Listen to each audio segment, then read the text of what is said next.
दोस्तों पंहिंजा ड्रामे जी नई अपडेट में तव्हां सभिनी प्री ॿारनि खे दिलि वारनि खे सिंधी ॿारनि खे ख़ुशि आमदीद। अॼु रिव्यू कंदासीं मेगा सोप सीरियल पंहिंजा वेरी, जंहिंजा अचण वारा एपिसोड धमाकेदार थियण वारा आहिनि। जी हाँ दोस्तों, छो तव्हां ॾिठो हाणे जंहिंमें चाकर इहो सांवल हथियार सिधा कयासीं हिकु जे पीउ माउ जे मथां ऐं उनखे पकड़े वरितईं। छा इन्हनि खे छॾे ॾींदो या इन्हनि खां ज़ोरी निकाह कंदो?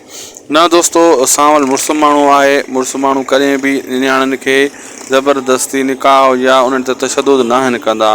ऐं सांवल इन्हनि जे मिंथ में ॾिसी करे इन्हनि खां हथु कढंदो ऐं छॾे ॾींदो, चवंदो तव्हां वञी सघो था, मां सिको खां पाण हिसाब किताब वठंदुसि। अहिड़े हिसाब सां होॾां जेको आहे कीअं ॾिठो तव्हांखे मां कल्ह ई चयो हो त जाबरो जेको आहे ऐं कासिम भॼी वेंदा ऐं सांवल इंसान चाकर खान ऐं उनजे सौट जे हथ चढ़ंदा, लेकिन कामयाबी थोरी घणी मिलंदी इन्हनि खे, लेकिन उहे भॼी वेंदा।